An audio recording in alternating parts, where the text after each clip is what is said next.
രാഷ്ട്രീയ ഭൂപടത്തിൽ വൈറ്റില എന്ന ജംഗ്ഷൻ കേവലം ഒരു ഗതാഗത കേന്ദ്രം മാത്രമല്ല, അതൊരു വലിയ പ്രതിഷേധത്തിന്റെ പ്രഭവ കേന്ദ്രം കൂടിയാണ്. 4 വർഷം മുൻപ് കൊച്ചിയിലെ ആ തിരക്കേറിയ പാതയിൽ രൂപപ്പെട്ട വൈരത്തിന്റെ പുകപടലങ്ങൾ പ്രവാസ ലോകത്തെ ഒരു വിമാനത്താവളത്തിൽ സ്നേഹത്തിന്റെ ആലിംഗനമായി മാറിയ വാർത്തയാണ് ഇന്ന് മലയാളി സമൂഹത്തിനിടയിൽ വലിയ ചർച്ചകൾക്ക് വഴിമരുന്നിട്ടിരിക്കുന്നത്. നടൻ ജോജു ജോർജും കോൺഗ്രസ് നേതാവ് മുഹമ്മദ് ഷിയാസും തമ്മിലുള്ള ഈ കൂടിച്ചേരൽ കേവലം 2 വ്യക്തികളുടെ സൗഹൃദം എന്നതിലുപരി മാറിയ കാലത്തെ രാഷ്ട്രീയ ബോധ്യങ്ങളുടെയും വിട്ടുവീഴ്ചകളുടെയും നേർചിത്രമാണ്. വൈറ്റിലയിലെ ആ കലുഷിതമായ പകൽ 2021 പെട്രോൾ വിലവർദ്ധനവിനെതിരെ കോൺഗ്രസ് നടത്തിയ റോഡ് ഉപരോധം കേരളത്തിൽ വലിയ ചർച്ചയായിരുന്നു. സമരങ്ങൾ പലപ്പോഴും സാധാരണക്കാരന്റെ ജീവിതത്തെ ബാധിക്കാറുണ്ടെങ്കിലും വൈറ്റിലയിലെ ആ സമരം വ്യത്യസ്തമായത് ജോജു ജോർജ് എന്ന നടന്റെ ഇടപെടലിലൂടെയായിരുന്നു. കിലോമീറ്ററുകളോളം നീണ്ട ട്രാഫിക് ബ്ലോക്കിൽ കുടുങ്ങിയ ജോജു കാറിൽ നിന്നിറങ്ങി സമരക്കാരോട് കയർത്തത് വലിയ വാർത്താ പ്രാധാന്യം നേടി. ഞാൻ ഷോ കാണിക്കുകയല്ല, ഇവിടെ രോഗികളുണ്ട്, ജോലിക്ക് പോവേണ്ടവരുണ്ട്, അവരെയൊക്കെ തടഞ്ഞിട്ട് എന്ത് സമരമാണ് നിങ്ങൾ നടത്തുന്നത് എന്ന ജോജുവിന്റെ ചോദ്യം ഒരു വലിയ ജനവിഭാഗത്തിന്റെ വികാരമായിരുന്നു. എന്നാൽ ഒരു സംഘടിത രാഷ്ട്രീയ പ്രസ്ഥാനത്തെ സംബന്ധിച്ചിടത്തോളം അത് അവരുടെ അസ്തിത്വത്തിന് നേരെയുള്ള വെല്ലുവിളിയായി തോന്നി. തർക്കം രൂക്ഷമായതോടെ ജോജുവിന്റെ ലക്ഷറി കാറിന്റെ പിൻചില്ല് തകർക്കപ്പെട്ടു. അന്ന് ആ സമരത്തിന് നേതൃത്വം നൽകിയ മുഹമ്മദ് ഷിയാസ് ജോജുവിനെതിരെ ആഞ്ഞടിച്ചത് മദ്യപിച്ചെത്തി ഷോ കാണിക്കുന്നുവെന്ന ഗുരുതരമായ ആരോപണം ഉന്നയിച്ചായിരുന്നു. മഹിളാ കോൺഗ്രസ് പ്രവർത്തകരെ അധിക്ഷേപിച്ചെന്ന പരാതി കൂടി വന്നതോടെ ജോജു ജോർജ് എന്ന നടൻ ഒരു വശത്തും കോൺഗ്രസ് എന്ന രാഷ്ട്രീയ പ്രസ്ഥാനം മറുവശത്തുമായി വലിയൊരു യുദ്ധക്കളമായി വൈറ്റില മാറി. പിന്നീട് നടന്നത് മാസങ്ങൾ നീണ്ട നിയമ പോരാട്ടങ്ങളായിരുന്നു. ജോജുവിനെതിരെ കേസെടുത്തു, കോൺഗ്രസ് പ്രവർത്തകർക്കെതിരെയും കേസുകളുണ്ടായി. രാഷ്ട്രീയ കേരളം 2 തട്ടിലായി. ഒരു വിഭാഗം ജോജുവിനെ സാധാരണക്കാരന്റെ നായകനായി കണ്ടപ്പോൾ മറ്റൊരു വിഭാഗം സമരത്തെ അലങ്കോലപ്പെടുത്തിയ ഗുണ്ടയായി അദ്ദേഹത്തെ ചിത്രീകരിച്ചു.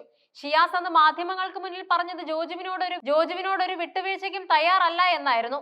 എന്നാൽ കാലം എല്ലാ മുറിവുകളെയും ഉണക്കുമെന്ന ചൊല്ല് അന്വർത്ഥമാക്കുന്ന കാഴ്ചകളാണ് പിന്നീട് കണ്ടത്. വർഷങ്ങൾക്കിപ്പുറം ദുബായ് എയർപോർട്ടിൽ വെച്ച് കണ്ടുമുട്ടിയ ജോജുവും ഷിയാസും പഴയ ശത്രുതയുടെ കണിക പോലും ഇല്ലാതെ പരസ്പരം കെട്ടിപ്പിടിക്കുന്ന ദൃശ്യങ്ങൾ പുറത്തു വന്നപ്പോൾ അക്ഷരാർത്ഥത്തിൽ അണികൾ അമ്പരന്നുപോയി. അന്ന് ചില്ല് തകർക്കാൻ മുദ്രാവാക്യം വിളിച്ചവരും ജോജുവിനെ തെരുവിൽ നേരിട്ടവരും ഈ ചിത്രം കണ്ട് കണ്ണുതള്ളി നിന്നു. രാഷ്ട്രീയത്തിലെ വൈരം വ്യക്തിപരമായ ശത്രുതയിലേക്ക് മാറരുത് എന്ന വലിയ സന്ദേശമാണ് ഈ ചിത്രം നൽകുന്നത്. മുഹമ്മദ് ഷിയാസ് ഈ മാറ്റത്തെക്കുറിച്ച് പ്രതികരിച്ചത് വളരെ പക്വതയോടെയാണ്. മനുഷ്യർക്ക് തെറ്റുകൾ സംഭവിക്കാം, അത് തിരുത്താൻ തയ്യാറാകുമ്പോൾ അവരെ ചേർത്ത് പിടിക്കുക എന്നതാണ് മാന്യത.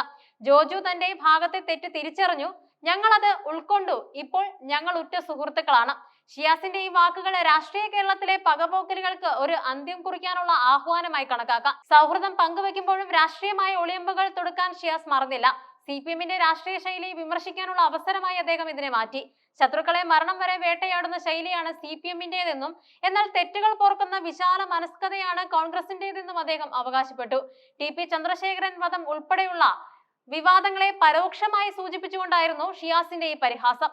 രാഷ്ട്രീയമായ വിയോജിപ്പുകൾ നിലനിൽക്കുമ്പോൾ തന്നെ വ്യക്തിപരമായ സൗഹൃദത്തിന് കോൺഗ്രസ് വലിയ പ്രാധാന്യം നൽകുന്നുവെന്ന സന്ദേശമാണ് അദ്ദേഹം ഇതിലൂടെ നൽകാൻ ശ്രമിച്ചത്. ജോജുവിന്റെയും ഷിയാസിന്റെയും വീഡിയോ വൈറലായതോടെ സോഷ്യൽ മീഡിയയിൽ അനുകൂലിച്ചും പ്രതികൂലിച്ചും ചർച്ചകൾ നടക്കുന്നുണ്ട്. അന്ന് ആ കാറിന്റെ ചില്ല് തകർത്തവൻ ഇപ്പോഴും കേസും കോടതിയുമായി നടക്കുന്നുണ്ടാകും. നേതാക്കൾ ഇങ്ങനെ കെട്ടിപ്പിടിച്ചു നടക്കുന്നു എന്നാണ് ചിലരുടെ പരിഹാസം. എന്നാൽ ഭൂരിഭാഗം പേരും ഇതിനെ പോസിറ്റീവായിട്ടാണ് കാണുന്നത്. കലാകാരന്മാരും രാഷ്ട്രീയക്കാരും തമ്മിലുള്ള ശത്രുത നാടിന് ഗുണകരമല്ലെന്നും ഇത്തരം ഒത്തുതീർപ്പുകൾ ആരോഗ്യകരമായ ജനാധിപത്യത്തിന് ആവശ്യമാണെന്നും അവർ വാദിക്കുന്നുണ്ട്. ജോജു ജോർജിനെ സംബന്ധിച്ചിടത്തോളം ഈ മാറ്റം അദ്ദേഹത്തിന്റെ കരിയറിലും വലിയ ചലനമുണ്ടാക്കും. അന്ന് അദ്ദേഹത്തെ ബഹിഷ്കരിക്കണമെന്ന് പറഞ്ഞവർ പോലും ഇന്ന് അദ്ദേഹത്തിന്റെ സുഹൃത്തുക്കളാകുന്നുണ്ട്. സിനിമയും രാഷ്ട്രീയവും എന്നും ഇഴപിരിഞ്ഞു കിടക്കുന്ന കേരളത്തിൽ ഇത്തരം മാറ്റങ്ങൾ പുതിയൊരു രാഷ്ട്രീയ സംസ്കാരത്തിന് തുടക്കമിടുന്നുണ്ട്. വൈറ്റിലയിലെ ആ പഴയ പോരാട്ടം ഒരു പബ്ലിസിറ്റി സ്റ്റണ്ട് ആയിരുന്നു എന്ന് സംശയിക്കുന്നവരുണ്ടാകാം. എന്നാൽ അതൊരു വൈകാരിക പ്രതികരണമായിരുന്നു എന്നതാണ് സത്യം. ആ വൈകാരികതയെ പക്വതയോടെ കൈകാര്യം ചെയ്യാൻ ജോജുവിനും ഷിയാസിനും കഴിഞ്ഞുവെന്നത് അഭിനന്ദനാർഹമാണ്. ശത്രുതയല്ല, സൗഹൃദമാണ് സമൂഹത്തിന് വേണ്ടതെന്ന് ഇരുവരും തെളിയിച്ചിരിക്കുന്നു. ഇനിയുള്ള കാലം വഴിതടയൽ സമരങ്ങൾ ഇല്ലാത്ത പരസ്പരം ബഹുമാനിക്കുന്ന ഒരു രാഷ്ട്രീയ കേരളം ഉണ്ടാകട്ടെ എന്ന് നമുക്ക് പ്രത്യാശിക്കാം.